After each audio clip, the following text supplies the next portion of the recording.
Я приветствую вас, дорогие друзья, уважаемые гости и подписчики моего канала. Юрий Воскресенский на связи, как обычно, по субботам. Юрий, приветствую вас. Здравствуйте, Александр. Здравствуйте, дорогие зрители. Юрий, сегодня мы будем обсуждать очень яркие события. Просто нечто, которое, если сложить в один пазл, эти пазлы в одну мозаику, да, эти элементы, мы посмотрим, что сейчас закручивается очень интересная интрига. И все как бы говорят о том, что вот, мол, все пропало, ничего там не решили. Но переговоры в Женеве, это тоже получается один из пазликов. Только один из пазликов. И вот эти встречи, и вот эти доклады Путину, и, собственно, истерика или очень близкая к истерике Зеленского, близкие заявления. Это все мы обсудим, конечно же, традиционно. И немножко даже коснемся вот даже наших с вами разговоров, которые вызвали прям какие-то необыкновенные волны какого-то непонимания, неодобрения, мол, как так? Ничего себе! И Анкоридж не такой, и как бы российские деятели не то что-то заявляют, и вот ничего себе они себе тут позволяют на площадке у Шелеста, представляете? Но на самом деле главное то, что всегда на связи наши зрители, которые абсолютно в открытом режиме, ну только если там есть какие-то слова и система, да, YouTube в комментариях, она просто тоже сейчас обучается, это все выпиливается, иногда даже абсолютно такие нормальные комментарии, да, ну где-то с издевкой, с иронией, в общем, выпиливаются и помечаются как языком вражды, никакой модерации нет, и люди открыто пишут то, что они говорят. Мы с вами учредили такую, знаете, номинацию, да, за неделю «Лучший комментарий». Кто в этом цикле, на этой неделе, так сказать, будет удостоен книги от вас?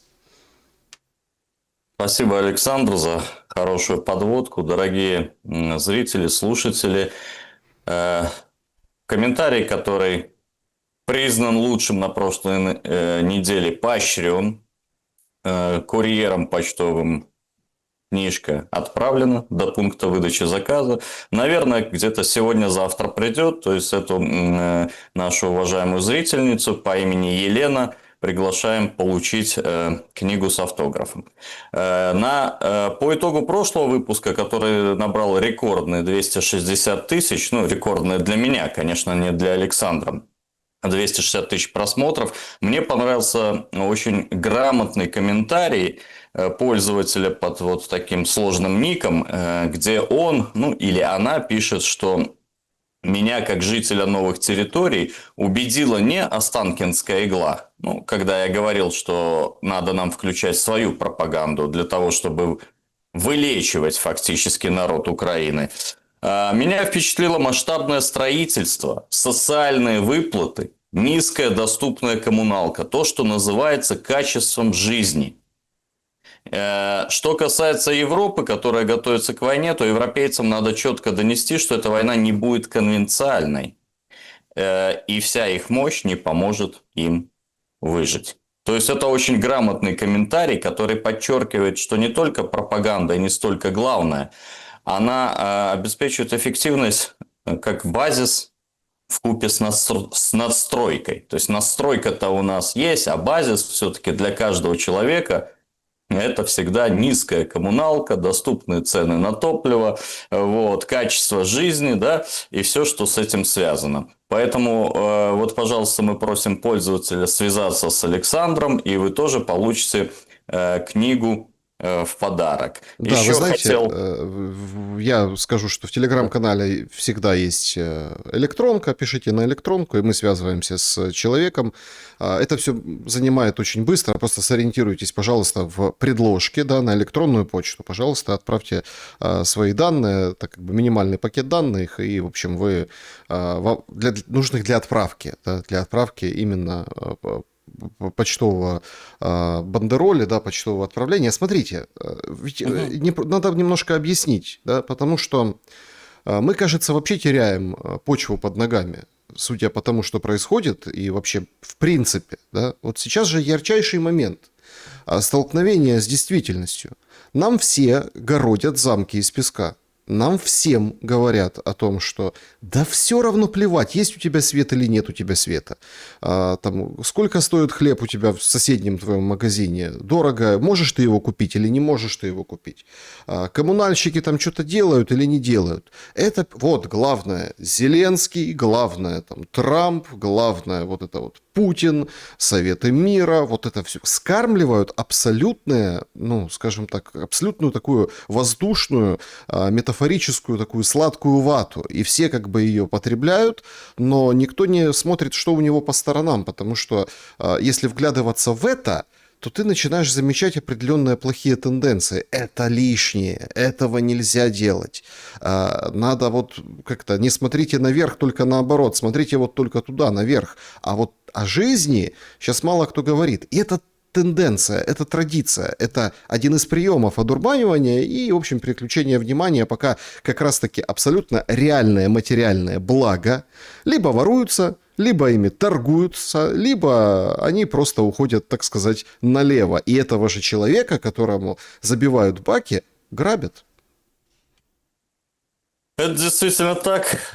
Но переходя к обсуждению серьезных вопросов, еще хотел бы ответить на пару вопросов моих зрителей, и ваших зрителей, и наших всех зрителей. Значит, на пару замечаний. Ну, первое, конечно, касаемо Одессы. Ну, у нас в Беларуси все говорят Одесса, и, конечно, в каждом комментарии одесситы просят говорить корректно. Будем говорить корректно, уважаемые одесситы, будем говорить Одесса и одесситы. Второй вопрос спрашивают по соцсетям. У меня нет никаких социальных сетей. Если где-то есть, это либо какие-то фан-группы, либо придуманные кем-то другим. Третье, хотел бы поблагодарить за ваши теплые слова, которыми вы охарактеризовали творчество моей дочки, рисующей картины. Ей очень понравилось, очень впечатлилась, рисует картину новую. Вот, я извиняюсь, что в плане обратной связи прокомментировал такие вопросы наших зрителей. Теперь о том, что происходит у нас на планете. Сегодня, кстати, исполнилось 178 лет, 21 февраля, с момента издания манифеста Коммунистической партии. И он, то такой сильнейший, величайший труд научного коммунизма, он начинался, если помните, словами «Призрак бродит по Европе». Да? Вот. Дальше можно продолжить. Да? Там, значит, классики писали о призраке коммунизма, но мы можем сказать «призрак Анкориджа» или «призрак войны». Но какой-то призрак бродит, и уже долгое время, который мешает простым людям, имеющим разные точки зрения, вернуться к той реальности, которая у нас была до 22 или до 2014 года. Поэтому мы, собственно, с вами и обсуждаем все эти животрепещущие нас темы, чтобы, может быть, как принято у нас, у славян, громадой, вот такой широкой толокой, выработать какие-то решения. Поэтому, когда наши уважаемые зрители предлагают и обсуждают наши эфиры, это вызывает большое уважение, потому что там действительно проскакивают здравые мысли. И если бы некоторые наши руководители, значит, в том числе инициаторы специальной военной операции, эти мысли читали, они бы поняли, почему англосаксы всегда выигрывают. Они выигрывают, потому что у них очень сильно развито государственно-частное партнерство, и лучшие умы, которых они как пылесос вытягивают со всего мира, вместе в рамках мозгового штурма, других приемов, методов обсуждают различные варианты. А у нас принято часто сначала делать, а потом думать. И поэтому, а потом еще то, что делается, нельзя критиковать. И если покритикуешь, поедешь вслед за Стрелковым.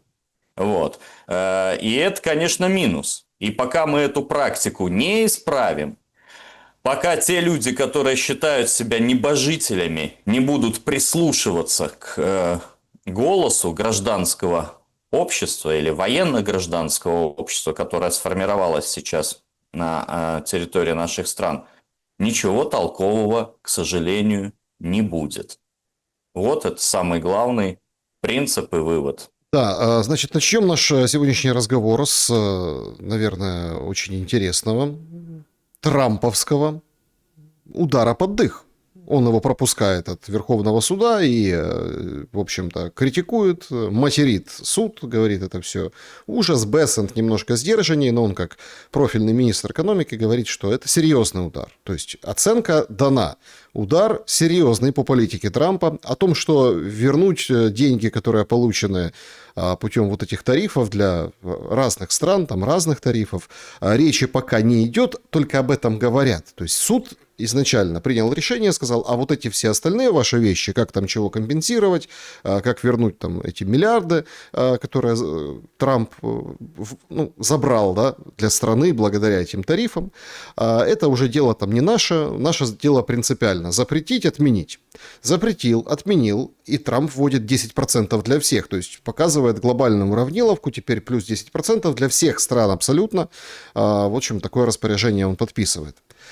История достаточно серьезная. Одни говорят, что он будет бомбить Иран, чтобы перебить последствия негатива. Другие говорят, ребята, успокойтесь, бомбить Иран – это там своя история, экономика – это история своя, плюс к тому же готовились к подобному решению. К тому же есть определенные наработки там, другого толка, но то, что глобалисты почувствовали себя увереннее в противостоянии с Трампом, однозначно. Как это повлияет на дух Анкориджа, который бродит по Европам?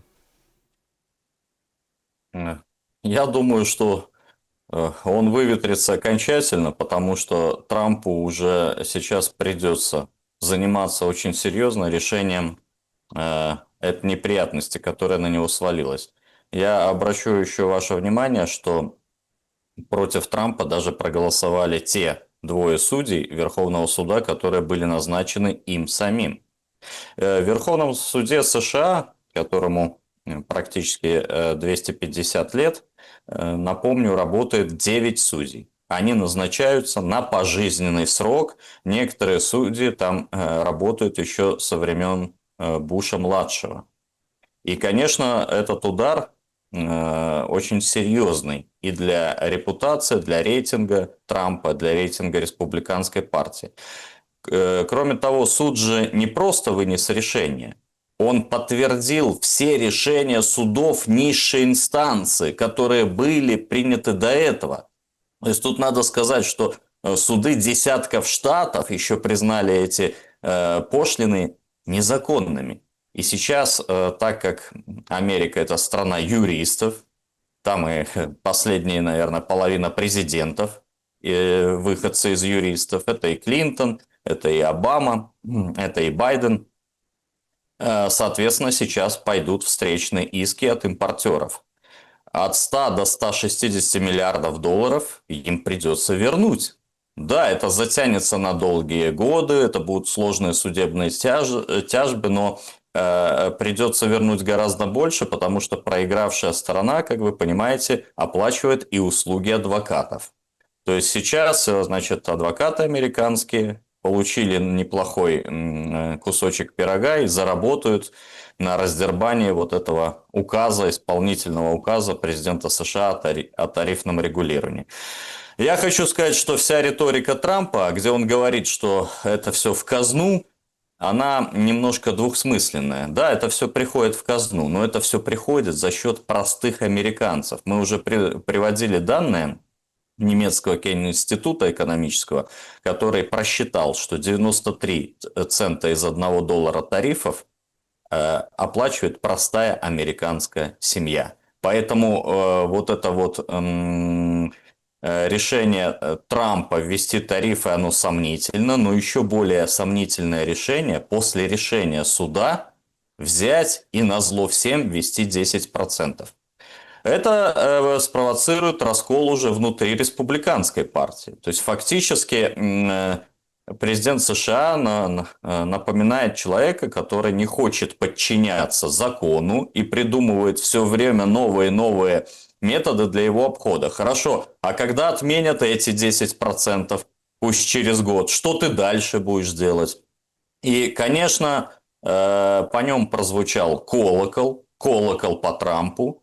Если год назад, полтора года назад я говорил однозначно, что Байден проиграет, Трамп выиграет.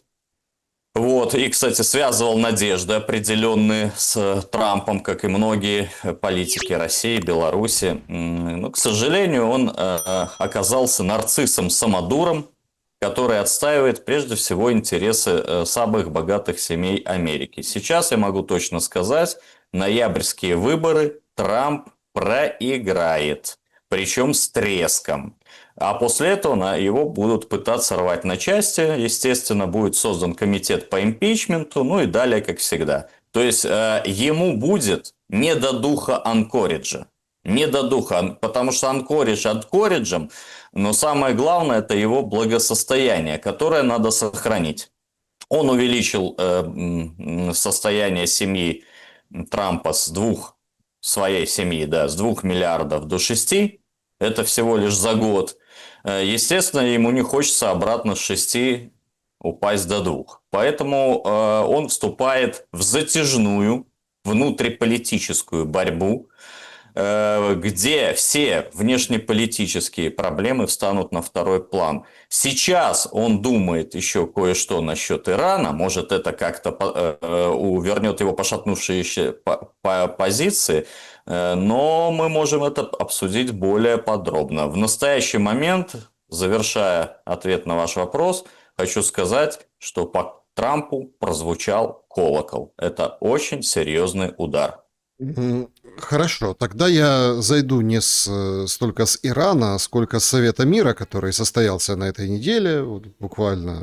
Причем очень интересно выглядел состав лидеров. Да, Милей пел в микрофон, признавался в любви Алиеву, президенту Узбекистана, как у них все хорошо. Вообще, конечно, так вот много сейчас выступлений Трампа, нарезок оттуда, там музыку им включили, нравится вам музыка, не нравится, такой какой-то рок-звезда Трамп, исключительно, скажем так, такое мероприятие тщеславия. Однако, что мы имеем по факту? По факту имеем не приезд России, Беларуси, Китая, не приезд.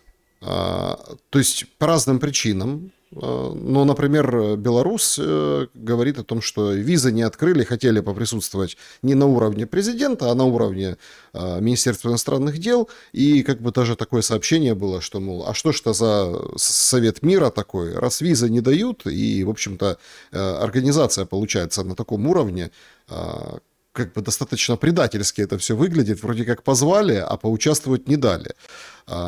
Почему так? И что стоит за этим Советом мира, который открылся вот пару дней назад?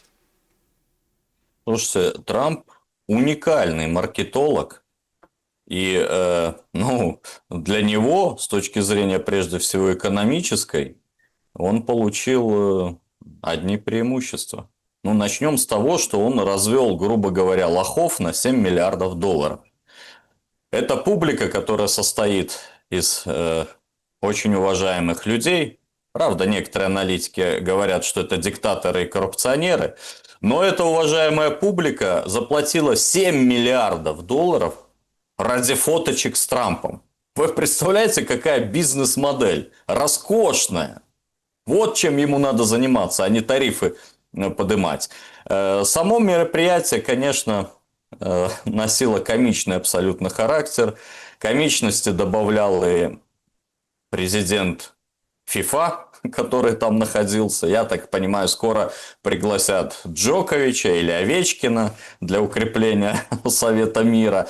И я сразу подумал, господи, как хорошо, что мы туда не попали. Потому что это же превратилось в шоу одного актера. И неизвестно, что бы он там ляпнул, если были представители России и Беларуси.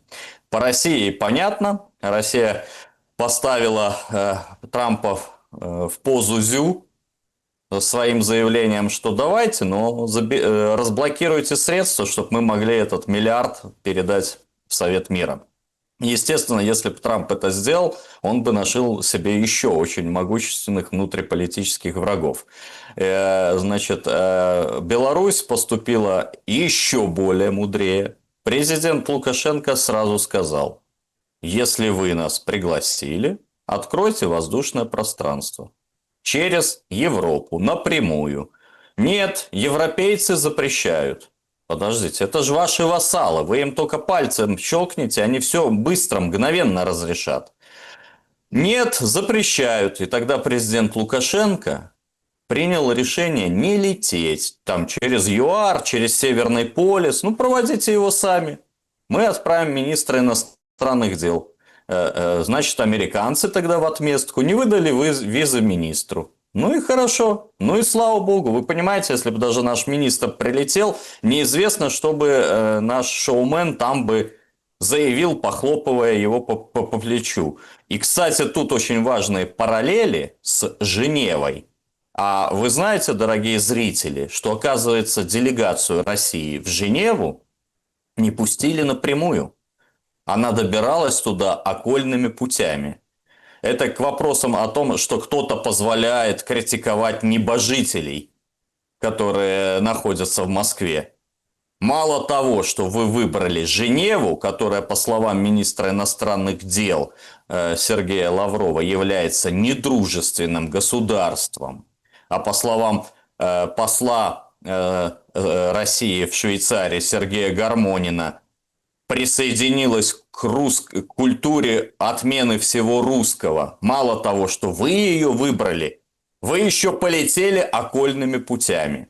И когда кто-то там будет говорить: не вам, белорусам, нас учить, нет, мы будем вас учить, потому что мы отстаиваем национальные интересы России и Беларуси. И с точки зрения даже русского национального достоинства, окопами перебираться до Женевы, ну хорошо, если вы выбрали Женеву, так вы тогда скажите, мы прилетим туда с прямого рейса с Москвы. Москва-Женева. А не вот так вот, понимаете, через Балканы и так далее. Так вот, Лукашенко так решил не делать. И сказал: или прямой рейс, или до свидания. И третий раз повторяю, слава богу, что это произошло, потому что это был не совет мира, а какой-то, простите, бродячий цирк. Хорошо, если мы попробуем проанализировать как бы авторшоки этой Женевы, будет же на следующей неделе тоже встреча, Юрий. И Да ради уже бога. анонсировали. Так а что она дает? Да ничего. Ну вот смотрите, Мединский возвращался на 1,5 часа, еще говорил как бы в формате Россия-Украина. Ничего нам о Женеве толком не известно. Вроде как обмены, там Зеленский говорит, обмены какие-то опять договорились. В общем, ВОЗ по большому счету и ныне там. Однако вовсю обсуждаются дедлайны. Внезапно вынырнул Залужный с критикой Зеленского за 23-й год и 22-й тоже. Внезапно, ну, там на Залужного самого там сразу написали статью о том, что это он там давал приказы взрывать северные потоки. Параллельно с этим мы видим, как обостряется внутриполитическая такая ситуация. Для Зеленского позиции усложняются, в том числе и по коррупционным скандалам. В общем, как бы складывается все в единую картину, достаточно яркую для того, чтобы взять и окно возможностей закончить войну в марте, ну, в марте-апреле, да, и там или до июня, по этим всем дедлайнам, которые расписывают, достаточно серьезно. Есть такая вероятность, что возьмут и воспользуются этим окном. Хотя тоже, понимаете, тут такой момент, на который я хотел обратить внимание наших зрителей, когда кто-то что-то пытается, ну вот, как работают соросята, да, почему это касается всех сфер. Есть сфера истории, да, как выпиливается история. Есть сфера, как выпиливается общественное мнение и журналистика. Они приходят, прописывают какие-то тезисы, да, о том, что вот так должна выглядеть информация. Все остальное – это пропаганда. И под эти правила подгоняются определенные вещи, и тогда ты вот говоришь: так а что, подтвердилась информация? Нет, это фейк, нам говорят. Фейк. Мы такие, ага, фейк, значит, неправда. А по сути, вот каждый, я люблю такие моменты. Значит, журналист Wall Street Journal в подкасте немецкому редактору Bild, да, говорит, что ему сообщили участники закрытой встречи после Женевы с Зеленским, что тот говорит, Женева провалена, готовьтесь 3 года воевать. Ну, то есть все. Он этим делится, этой информацией. Быстро-быстро, как только это увидела свет информация, офис президента, лицо Артема Литвина, советника, который речи пишет Зеленскому, говорит, нет, это фейк. То есть, еще раз, человек, журналист, он получил информацию, да, у него есть конкретный источник этой информации. Но по законам Соросят мы должны как бы доверять официальному лицу. Литвин является официальным лицом? Ну, как бы, да, представляет офис. И он, получается, гадит на голову, собственно, работе и этому человеку, который там иностранный журналист, который вот подтверждает эту информацию.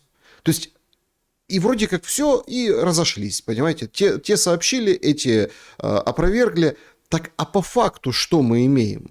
Если Женева действительно увенчалась провалом, то как это ляжет тогда это все в дедлайны и в сроки, отмеченные там ранее другими изданиями, которые ставят американцы для завершения войны или хотя бы горячей фазы? По факту мы имеем исполнительный указ президента США номер 13660, которым он продлил действие антироссийских санкций, всех принятых с 14 по 22 год, еще на 1 год. Вот что мы имеем по факту. И по факту многие, кстати, зрители спрашивали про закон 3364, который я напомнил одному из российских переговорщиков, который проходил обучение в США, родился в Киеве и рассказывает нам про миллиарды инвестиций. И многие зрители спрашивали, а что же это за закон 3364? Ну, его английская аббревиатура CAA-TSA. Значит, он напрямую, вот у меня выписка с этого закона, напрямую запрещает всяческие инвестиции в Российскую Федерацию и напрямую санкции вводят против всех энергетических проектов Российской Федерации. Его принял 115-й Конгресс США в 2017 году. И посмотрите, с каким, так сказать, раскладом, для того, чтобы понять, может Трамп отменить этот закон, чтобы пошли миллиардные, триллионные инвестиции или нет. Значит, нижняя палата, палата представителей Конгресса США проголосовала 419 за, 3 против. Верхняя палата, Сенат, проголосовала 98 за, 2 против.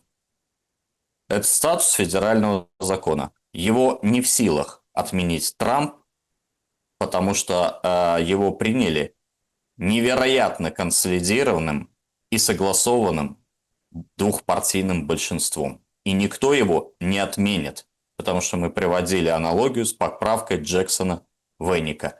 В ближайшие 10, 20, а может и 30 лет его никто не отменит. Исходя из этого надо и исходить, когда лететь в Женеву. В том числе 2-й раз. Я еще раз говорю, что мне непонятно, почему была выбрана Женева. Швейцария – это недружественная страна. Кто-то скажет, так вот, Стамбул тоже ж недружественный. Ну, извините, Стамбул не присоединялся ко всем санкциям антироссийским. Женева присоединилась ко всем антироссийским санкциям. Женева напрямую осуществляет поставки украинскому марионеточному режиму.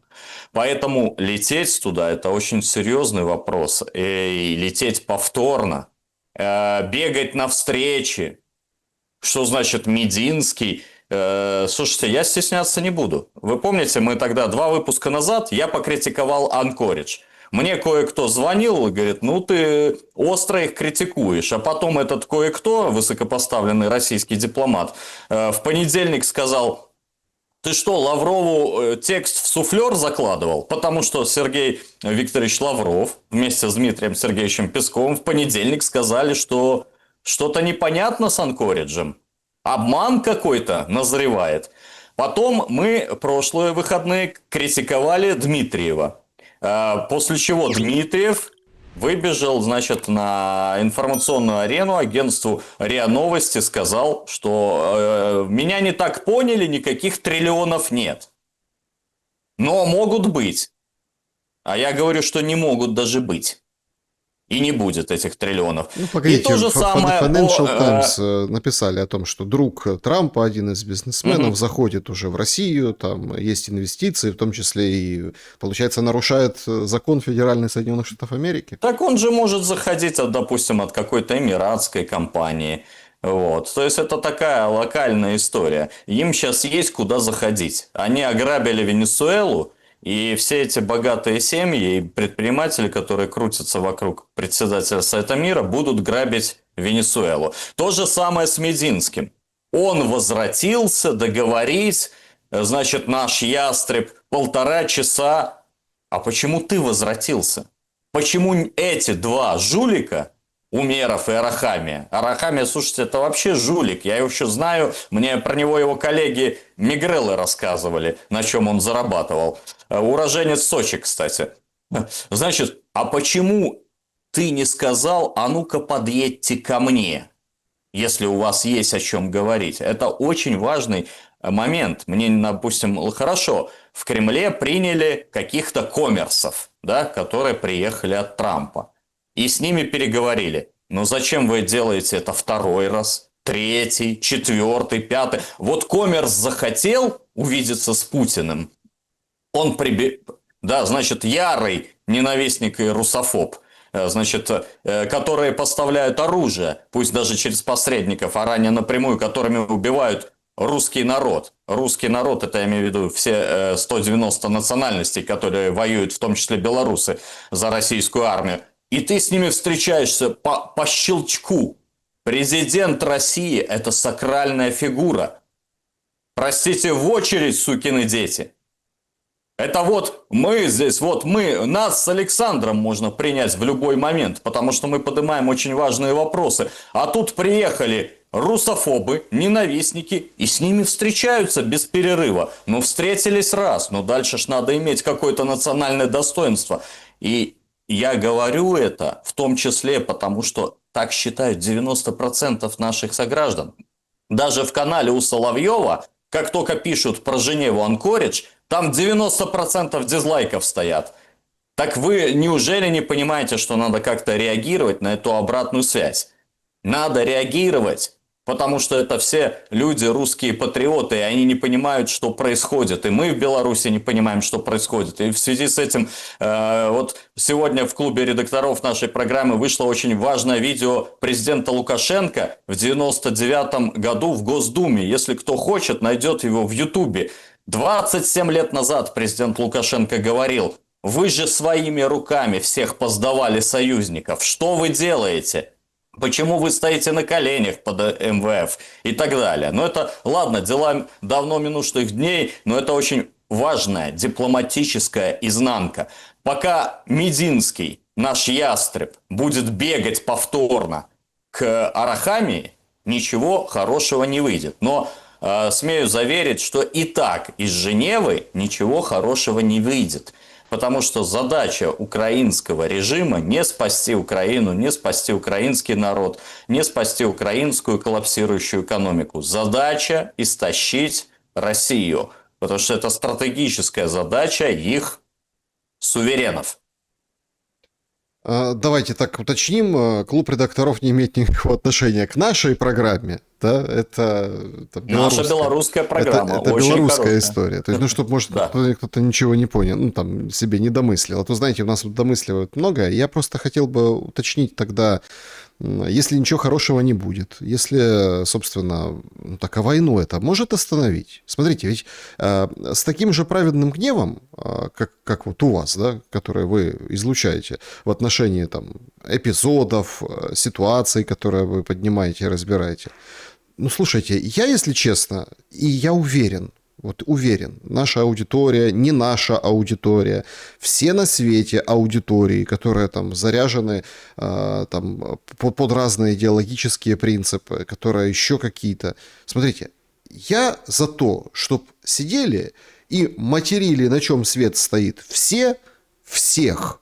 Пускай хоть, не знаю, там воняют так, что просто там небо будет жарко. Но стрелять перестанут, война закончится, и этот период пройдет, и, собственно, все равно как бы перемелится и мука будет, потому что пока идет война, не перемелится.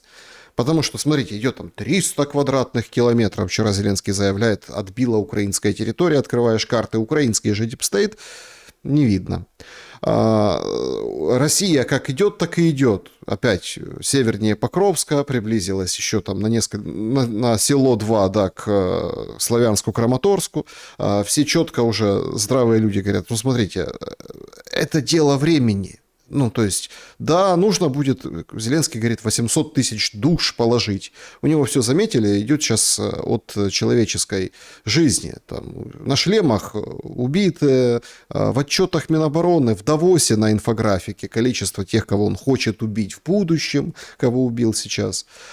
Но, тем не менее, все признают, пройдет время, и Славянско-Краматорск перейдет под контроль России. В каком состоянии, сколько для этого нужно будет сил, жизней, ну, как бы это уже дело, вот от этого зависит решение.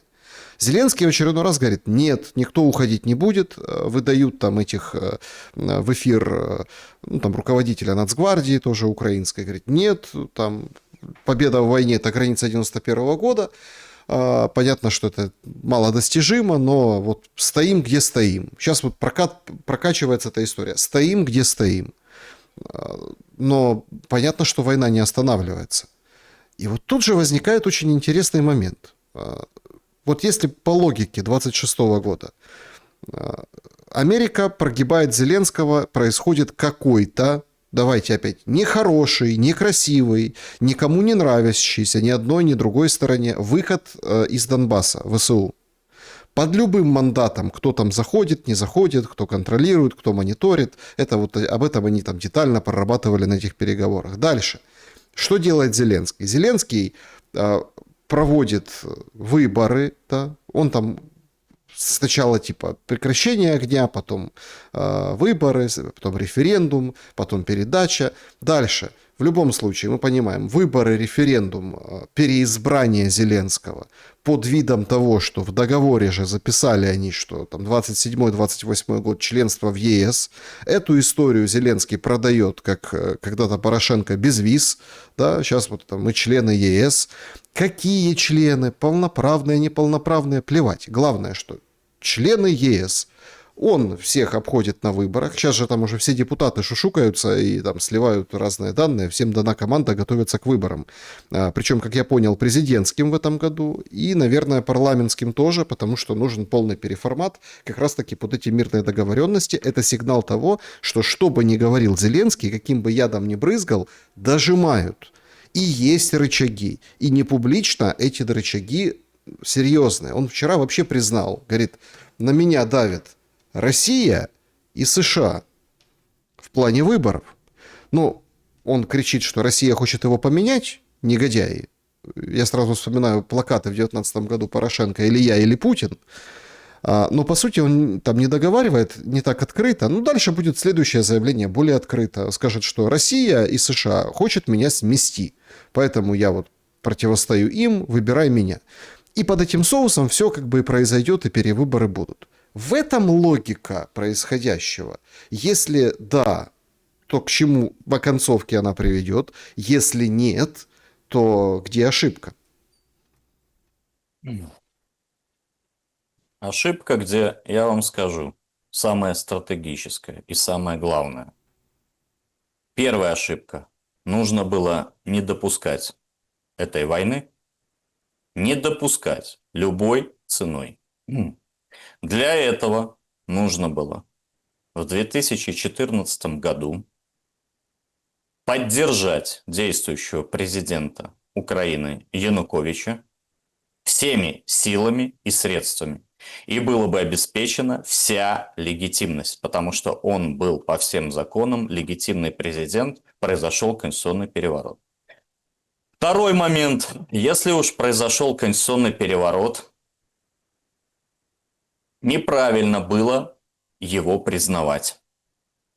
То есть на всех телеэкранах нам говорили, что, значит, Порошенко, значит, осуществил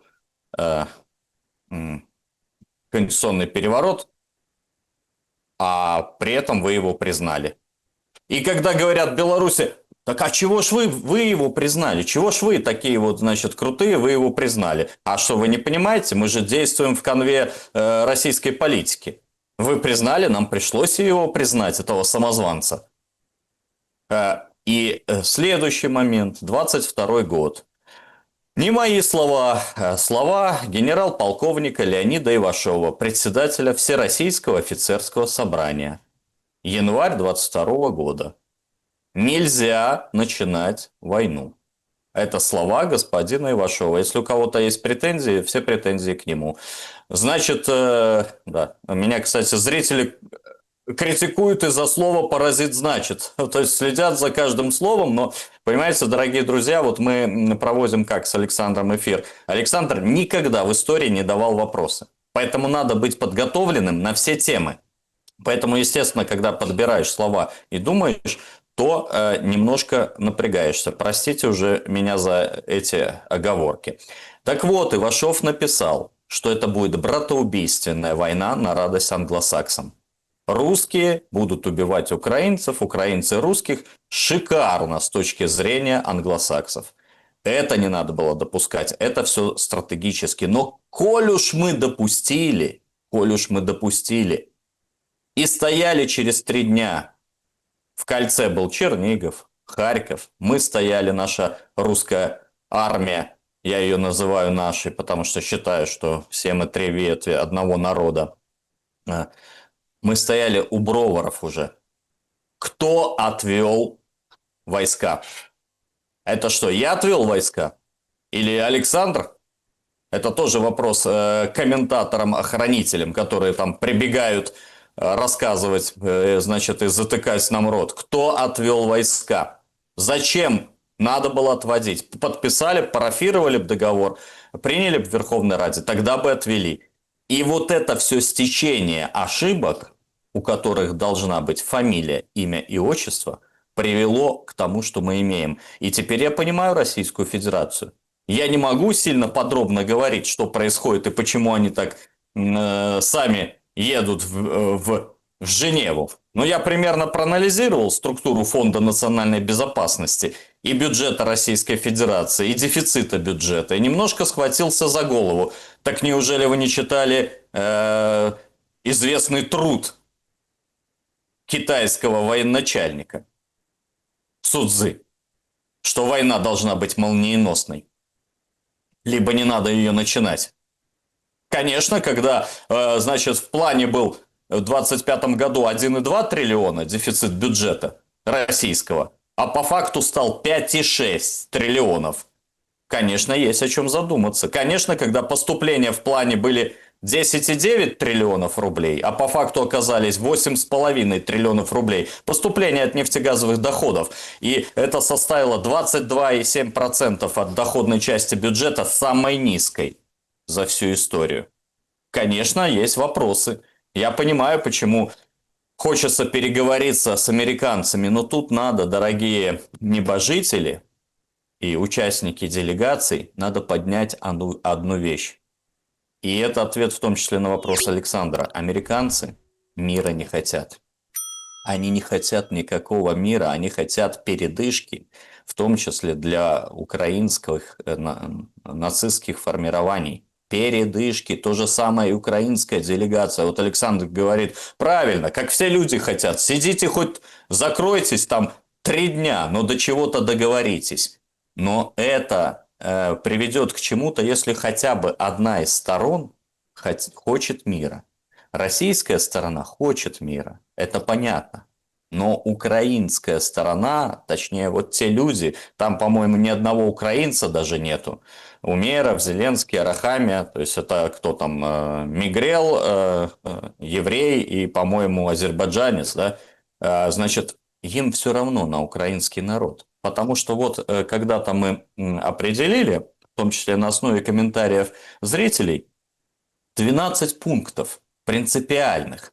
И мы спрашиваем украинскую делегацию, например, готовы вы запретить нацистскую символику и расформировать все националистические батальоны? Нет, не готовы.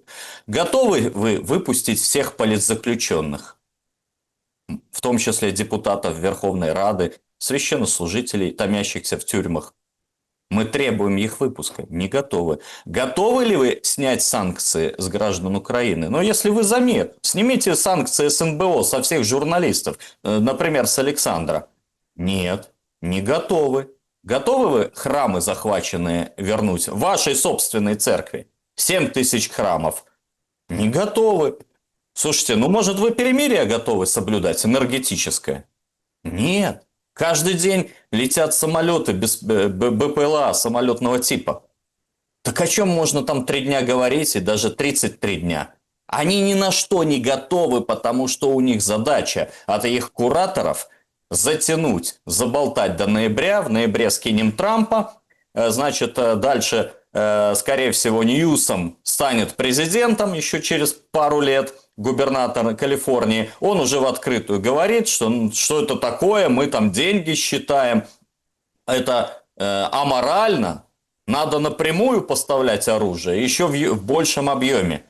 Вот что происходит, поэтому одна из сторон не готова идти на перемирие какое-то, она готова забалтывать, всячески забалтывать и думает, как обеспечить легитимность человеку, который почти 2 года незаконно удерживает власть. Вот в чем проблема. А те, которые за ним стоят, американцы, британцы, они вообще не думают о мире. Их задача истощения и уничтожения России. Если кто-то думает о том, что им нужны инвестиции, зачем им инвестиции? Они хотят, как в Венесуэле, все забрать. Инвестировать, это же деньгами надо делиться и маленькую норму прибыли получать. Они заберут все, понимаете? И могут забрать. С таким подходом наших небожителей. Как, ну вот смотрите, все понятно, да, то есть затянуть, передышка, но тут же прилетело откуда не ждали, точнее как, ждали, наверное, посмотрим, как это разрулится, очень интересный такой эпизод. Орбан и Фицо блокируют 90 миллиардов для Украины. Это... Вот мы начинали, например, с тарифов Трампа, да? Это серьезный удар, там, это и политический удар, там не столько, может, экономически, понятно, перетопчется или что-нибудь там придумают, и Трамп придумывает, но это сопоставимый удар. То есть это не просто удар, это, ну, это катастрофа может быть, причем она может начаться, эта катастрофа, в ближайшие как раз-таки вот эти 2 месяца. Если исходить из дедлайнов, закончить все до лета, да, в марте, там, до лета. Но представьте, денег нет. А венгры говорят, запускайте дружбу, тогда поговорим. Вы дружбу тормозите, да, вот мы не получаем нефти. Они сунулись к хорватам, говорят, хорваты, давайте перебросим. Ну вот мостиком сделаем. Хорваты говорят, не будем российскую нефть для вас качать. Ну те говорят, ах так, ну вот и уперлись. Там выборы в Венгрии, понятное дело, это все очень хорошо ложится на все вот эти плакаты и скандал с Орбаном. Ведь время пошло реально на недели. Денег нет. Мы, если эта блокировка Венгрии и Словакии затянется, будем свидетелями того, что зарплаты перестанут платить тем же военным. Не будут, собственно, ну, это будет кошмар, понимаете. Гривней можно будет заменить туалетную бумагу, которая и так уже просела, понимаете.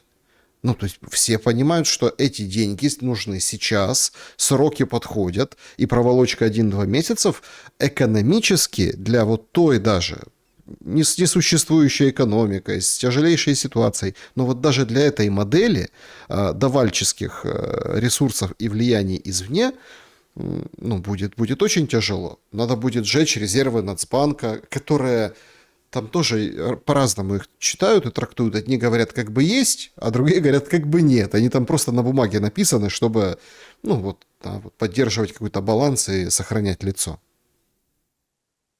Здесь надо рассматривать не экономический аспект, а политическую подоплеку. С точки зрения экономической, Украина государство банкрот. Государство банкрот. И даже один уровень совокупного внешнего долга и госдолга чего стоит? Это больше 200 миллиардов долларов, больше 100%. В этом году превысит 110% от ВВП. К слову, во времена Януковича, вот в последний его год, 13-й, госдолг был, конкретно госдолг, и совокупный долг тоже в 6 раз меньше. Ну, это понятно, объяснимо, можно сказать, сколько на войну идет. Ну, наверное, я соглашусь. Наверное, сравнение не совсем корректно, но, с другой стороны, корректно, что надо было не доводить до этой войны, и не было бы таких показателей. Так вот, что я хочу сказать. Тем, кто надеется, что украинская экономика развалится, эти надежды нечем питать. Им, уважаемые друзья, напечатают и дадут деньги. В обход Орбана, Фица, в обход Франции. Кстати, она тоже заявила, что блокирует, только если будут покупать европейское оружие, да, на эти деньги.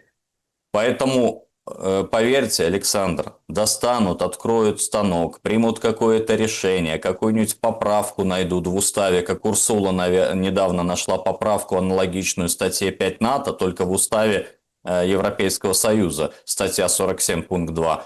И в обход Фица дадут деньги. Если не в целом Европа, есть суверенные скандинавские фонды.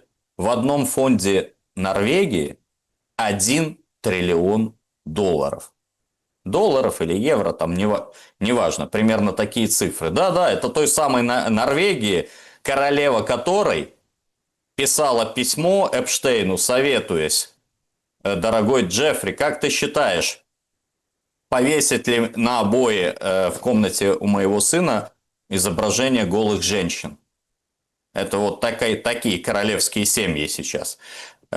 Вот. Сейчас там очень мощный скандал, но тем не менее фонд суверенный есть. Что им стоит дать с триллиона 45 триллионов долларов или евро? На раз-два сделают. Потому что если произойдет падение нацистского режима, киевского марионеточного режима, это будет колоссальный политический удар по всем европейским режимам, которые все эти годы его поддерживали. Объясните почему. Эта логика не очевидна. Потому что одно дело поддерживать, ну, там, поддерживать, а другое дело вовлекаться. И, ну, смотрите, Украиной больше, Украиной меньше. По большому Так счету. они ж деньги профукали налогоплательщиков впустую. То есть все скажут, одно дело, когда вы оказались победителем. Победителя не судят. Ни история, ни избиратели.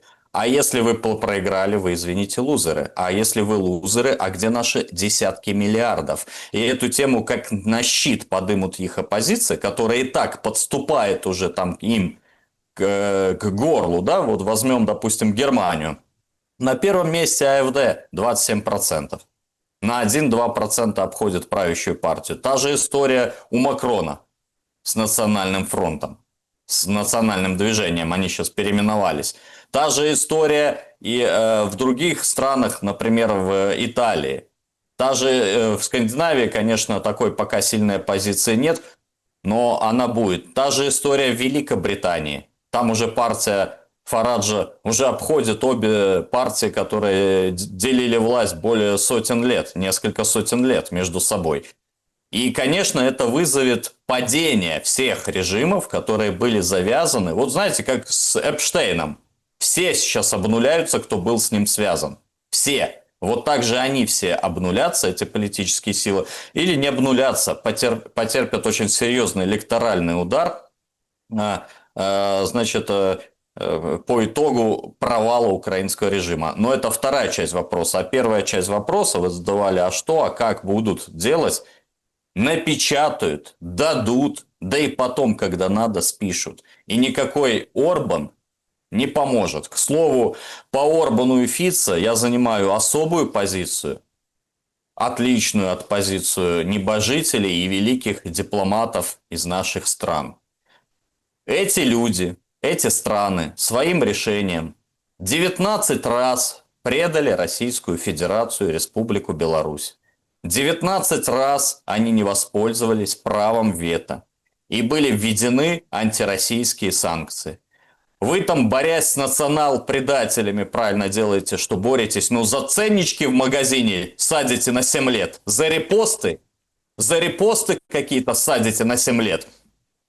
Навальнят. А вот вам люди, которые нанесли колоссальный экономический ущерб Российской Федерации и Республике Беларусь. В том числе все, кто голосовал за эти санкции. Голосовала всегда Венгрия и Словакия. Почему вы принимаете их в Кремле?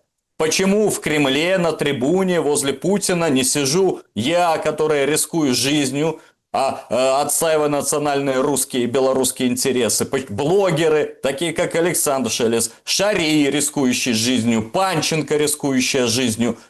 А мерзавцы, которые 19 раз, это вдумайтесь, дорогие друзья, предали Россию, они там целуются, руки жмут, на парадах ёшкаются. Это в плане обсуждения приведет ли к чему-то хорошему вот такая избранная политика? Политика, погодите, не предусматривающая вы отстаивание тоже, интересов. вы тоже не утрируете. Ну, смотрите, ну вот ситуация, да, там этот корабль, ледокол немецкий Так. в водах. Ну, ничего, ну, там, понятно, там Кая Каллас что-то там назаявляла, что не спасти русские не могут, иначе международное право, как бы они попрут.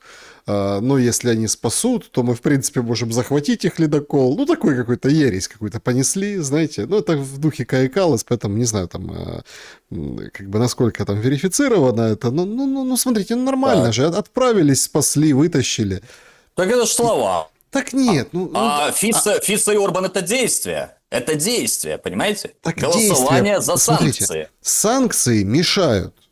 Все. На Олимпиаде это понятно. На этом ледоколе застрявшем это понятно. На этих примерах это понятно.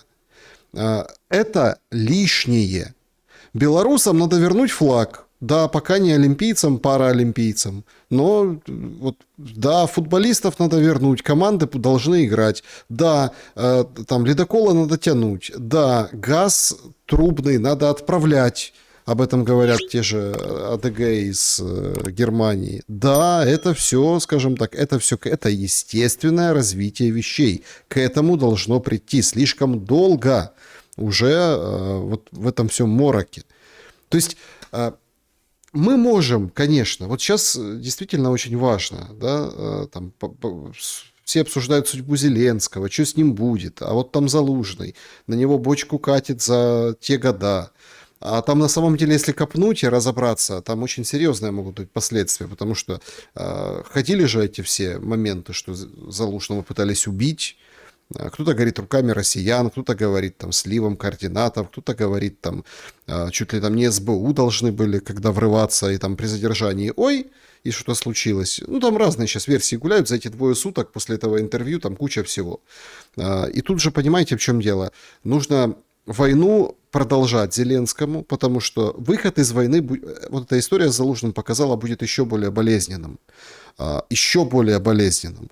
Ну, то есть, кроме только вот этого предложения, что собирай вещи и лети в Москву, и, в общем, переворачивай доску, переформатируй. Ну, все говорят, вот его там внутри Украины сожрут.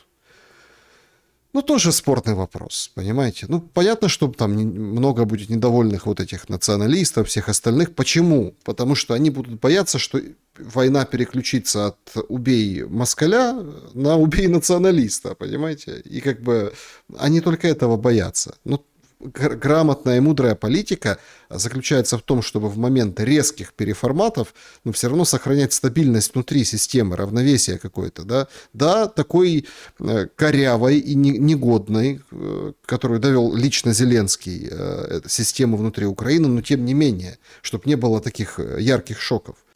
Это все ясно. Но когда, простите, Зеленский выходит и вводит санкции против Лукашенко, ну, это тоже дела. Тут я соглашусь, да, это вот дела. Но опять-таки, я не думаю, что Лукашенко будет заходить на военных кораблях в территориальные воды Украины. Я не думаю, что Лукашенко очень сильно пострадает, и его карточка Монобанк или какой-то там Приватбанк или какая-то сильно пострадает. Да. У него нет этих карточек.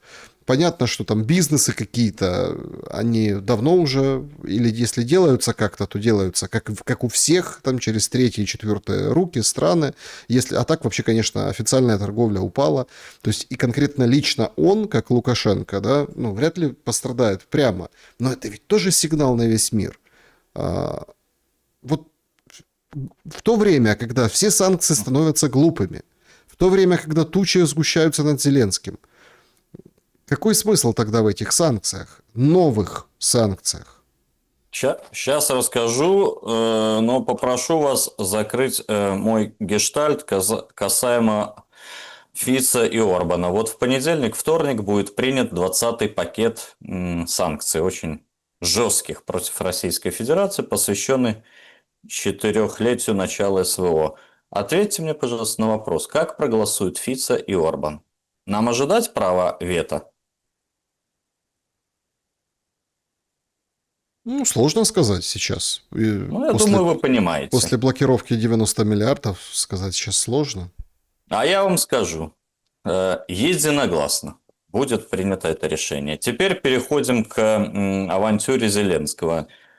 Действительно, все-таки в чем преимущество было предыдущего главы офиса, хоть он был и сатанист, оккультист, но это уже ваши внутренние украинские проблемы, но он занимал верную очень тактику, я имею в виду господина Ермака, в отношении Республики Беларусь, не вмешиваться в политические, внутриполитические вопросы, не обострять и без того натянутые отношения, точнее вообще отсутствие отношений, не усугублять этот разрыв. То есть Ермак принимал очень верное дипломатическое решение на вот этом векторе. Сейчас у Зеленского новый руководитель офиса, террорист Буданов. Значит, террорист Буданов действует в рамках принятого в отношении Беларуси плана. Этот план озвучила Служба внешней разведки России. Раскачать страну в преддверии выборов 30-го года, попытаться сменить власть. Поэтому все вот эти карикатурные санкции Зеленского – это прежде всего сигнал, во-первых, всем экстремистам, гражданам Беларуси, которые покинули страну, о том, чтобы они консолидировались возле единого центра. Тем более, что этот центр создан в Варшаве. Туда перевезли всех лидеров так называемой оппозиции. Им дали новые ресурсы. Там находятся лагеря по подготовке боевиков, всякие добровольческие подразделения. Поэтому эти санкции Зеленский прежде всего направил на их публичное восприятие. И в том числе вот эти комичные, что нельзя подводным лодкам, кораблям заходить, да, карточки в банках украинских иметь. То есть они носят символический характер. Знаете, как когда-то пролетарии всех стран соединяйтесь, так вот экстремисты, у нас их называют змагары всех стран, да, находящихся во всех странах, объединяйтесь. Будем валить батьку. Вот какой основной посыл этих санкций. Сейчас мы знаем, по линии спецслужб готовится визит Тихановской в Киев. Ну, конечно, с точки зрения внутриполитической ситуации и восприятия это абсолютная дурость, потому что к ней относятся как вот к этому пихлеви в Иране, даже сами оппозиционеры. Ну, То есть, Зеленский ну, с ним встретился, конечно, да, удовольствие. А где да, но Тихановский? слушайте, Тихановский, когда вышел, когда узнал, что она там творила в его отсутствие, я не буду в эту грязь окунаться, но он все-таки надеялся на жену-декабристку. Вот. Его надежды растаяли. И наши спецслужбы это прекрасно просчитали, что когда это даже вопрос не в деньгах. Кстати, в деньгах тоже ему не позволили сесть на этот бюджетик. А бюджетик там ого-го какой. Сотни миллионов долларов. 200 миллионов вон долларов только за пару лет выделено. Или евро.